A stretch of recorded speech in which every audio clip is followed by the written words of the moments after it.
Hi everybody, it's Jennifer here for a little update. It's been a while. Um, Excuse this mess I got going. Got out of the shower.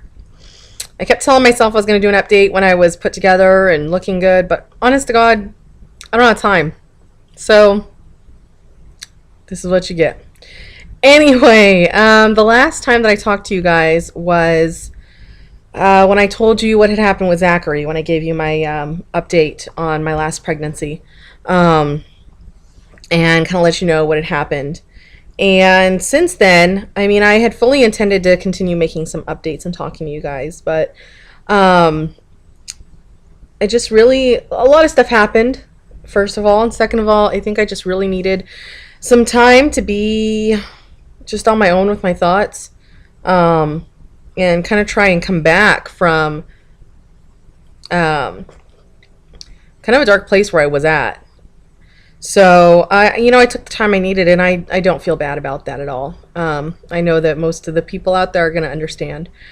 Um, so that's kind of where that is. I'm never going to be over it. I don't think that happens. I don't think you can go through what I did and ever get over it. I heal every day, and I move forward every day. And that's what it is. I just put one foot in front of the other because I have to. There's no other choice.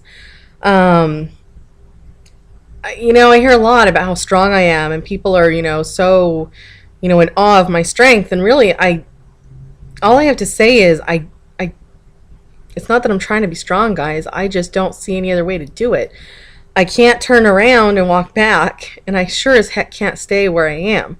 So, there's a song, and I think the song is based off of an old saying, and I'm sure I'm going to screw it all up, but it has to do with when you're going through hell, keep on walking. Don't look back. And that's kind of where I'm at a lot of the time is, yeah, it sucks.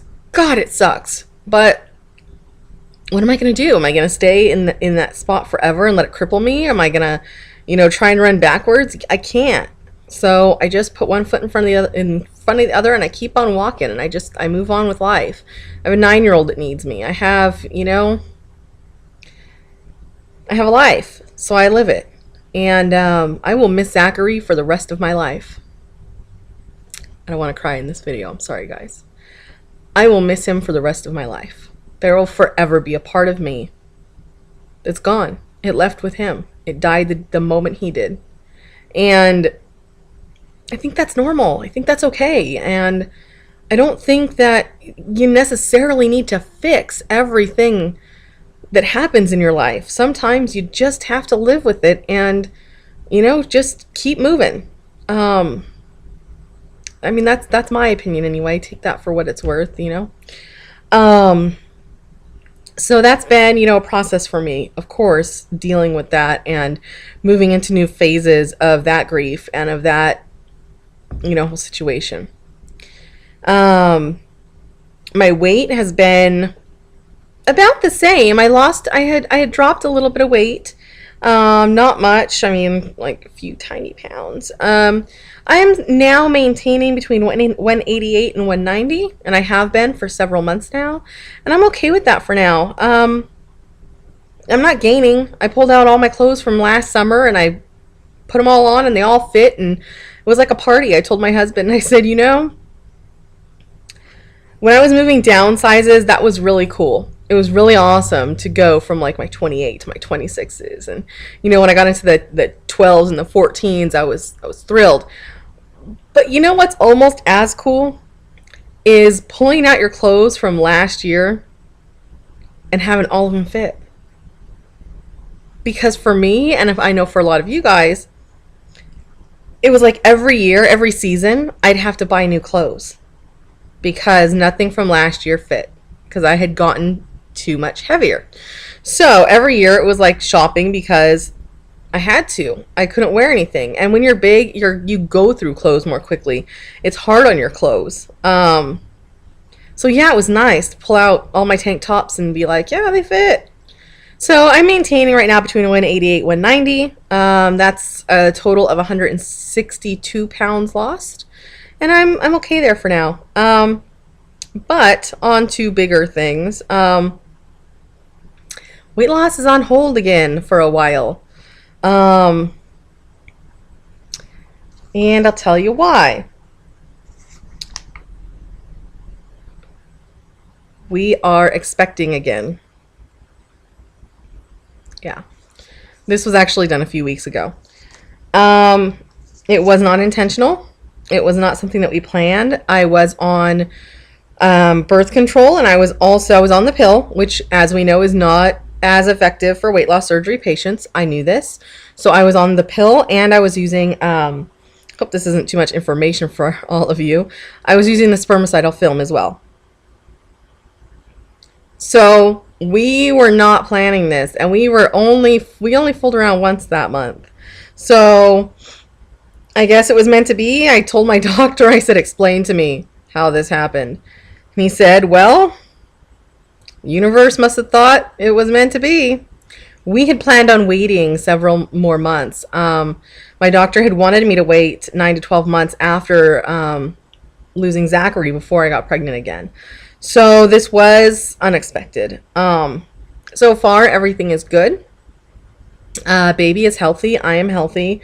I am almost 10 weeks right now. I'll be 10 weeks this weekend.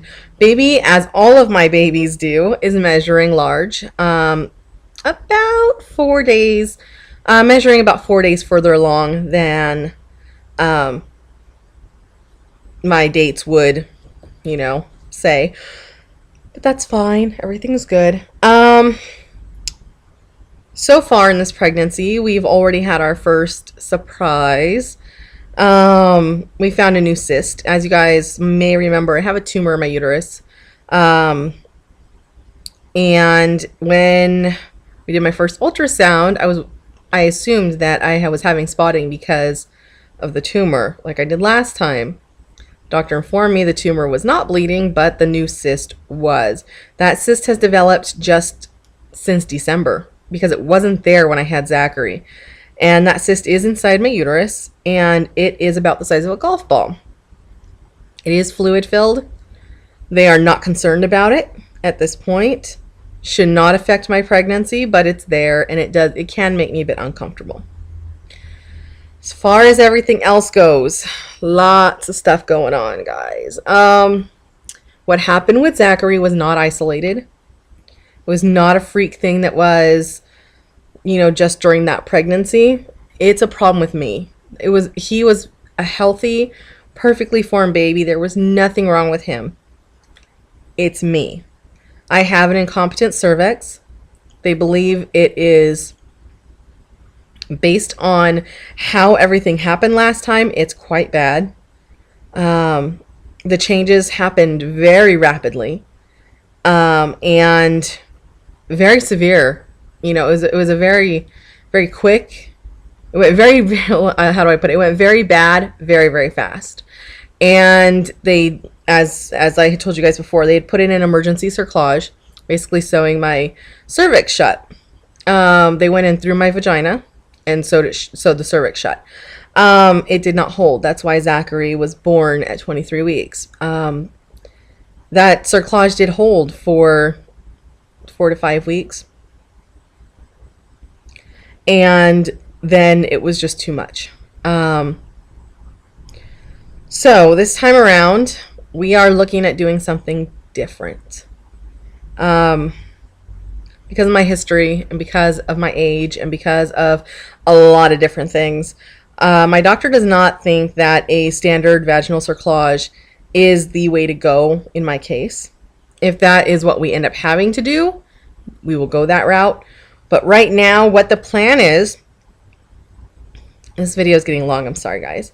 The plan is to send me up to, I live in Central California, for those of you who don't know. The plan is to send me up to UC San Francisco Medical Center, which is about a 3.5 hour drive from me.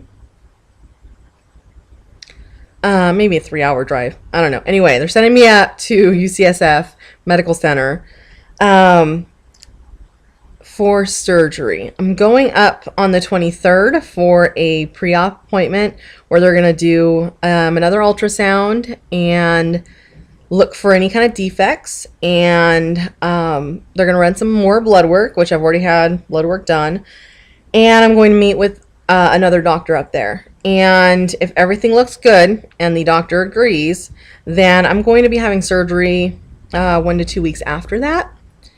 And what they're going to do is they are going to, it's a very invasive procedure. It's rare, and it's not done often because most cases don't require this invasive of a procedure. What they're going to do is they're going to cut my abdomen open similar to a C-section and move my other organs out of the way.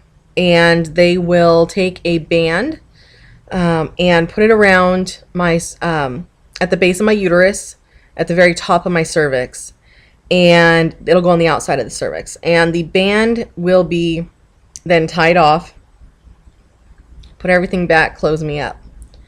The band is so strong that it's more likely that my uterus would rupture than it is the band would break. I was reading that an 8-inch piece of that material could support the weight of an adult male. It's very, very strong material. That will completely prevent my cervix from opening and dilating. It just won't be capable of doing that anymore. There is some recovery time involved in that. It is a major abdominal surgery. It's scary, especially when you're thinking I'm pregnant and they're going to be in there fooling around with basically right around a 12 to 14 week pregnancy, baby's in my uterus, and they're messing around with my uterus. It's scary. It's definitely not something that I would do if I felt that any of the other options were good. But that's the best option for me at this point. So once the surgery is done, I'll have some recovery time, several weeks, as you would with any big major abdominal surgery. And then if all looks good and all is going well, there is a very good possibility that I will not have to do full-time bed rest. Because I won't be able to dilate. So I won't have to worry about tearing through sutures or the weight on my cervix or any of that. So I'll still have to take it easy, but I won't have to be on 24/7, in my bed rest like I was last time. Unless I start contracting. If I start having contractions and other things, then we'll reevaluate that. But it's exciting. Now, the other part of that is that I will have to have a cesarean at the end. That band cannot be removed vaginally. It can't be removed before birth. So when I have the baby, they will have to do a C-section to get it out. There are risks with any surgery. Of course, there's, the same risks that go with any abdominal surgery, bleeding, anesthesia risks, all of that stuff. If something happens and the baby does not make it, they will still have to do a C-section to get baby out regardless. So there are some risks. There are some definite downsides to this procedure. It's not for everyone. It's it's kind of like weight loss surgery. It's not for everyone. That's kind of where I'm at with it. I happen to believe that this is the best course of action, as do my doctors. And we're just, keeping our fingers crossed that everything goes as planned and everything goes well. And the success rate for this procedure is phenomenal for cases like mine. It's over 95% success rate, meaning 95%, and not just for getting to viability, but getting to term. This is like a real possibility that I could get to close to full term. And so I'm grabbing it with both hands, and it's exciting, and it gives me hope, because when I found out I was pregnant, I was basket case, because I am not ready to go through another loss on the magnitude that Zachary was. I'm just not, I don't have it in me. I don't have it in me. So You know, when my doctor and I talked about this, it was like a weight was lifted, and I felt like, yes, it's a big procedure, and yes, it's surgery, and God, do I wish with all of my heart I didn't have to do it. You know, I wish that I could get pregnant and enjoy a carefree pregnancy and, you know, not have to worry about the things that I do. But that's not an option. So, you play the cards you're dealt. And with the, you know, with the cards in my hand, this is the best move that I can make. So, I don't know, I'm rambling on about this. So, all of that being said, I think I'm going to split the channel. I think I'm going to do a separate channel for baby stuff, and a separate one for my weight loss surgery stuff for several reasons. Part of it is because I know that there are some of you guys who are, you know, weight loss surgery patients who came looking for weight loss stuff, and I don't know that all of you really want to hear all of the nitty-gritty details of my pregnancy. If it were a normal pregnancy and all I was doing was updating you about the trials and tribulations of, you know, weight loss surgery and pregnancy, you know, I might keep it all here. And I still would like to come on and update you guys as far as that kind of stuff goes and some basic updates.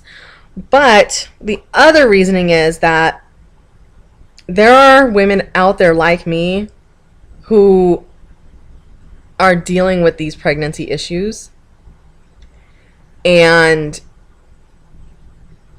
they may go searching for something. They may go looking for other women who've had this procedure, or this kind of pregnancy or something like that. And I would like them to be able to find a place as well that's not me rambling about my weight loss surgery. That, and I have several people who want to stay updated over the summer with what's happening with this pregnancy and everything else. And they're people I know, and I don't know that I'm ready for them to go through my whole weight loss journey. So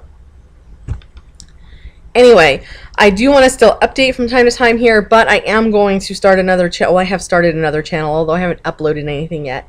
I am going to have another channel going called, it's Jen's Baby Vlogs. Jens Baby Vlogs. Vlogs. Yeah.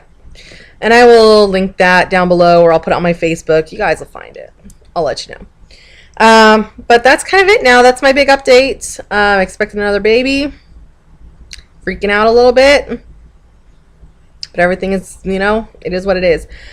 I love all you guys. Thank you all so much for your support. It means so much to me. I spend a lot of time actually on Facebook and just here watching videos, and you know, I may not always respond to everything, but it doesn't mean that I'm not watching and that I'm not, you know, rooting for all of you guys. It just means that either A, I'm a hormonal mess and I'm just grouchy and I don't want to take it out on anybody, or sometimes it's just, you know, dealing with my own stuff. So I watch and I secretly cheer. And anyway, I'm gonna go because this video is like almost 20 minutes long and it's just getting redonkulous. So I will talk to you all soon.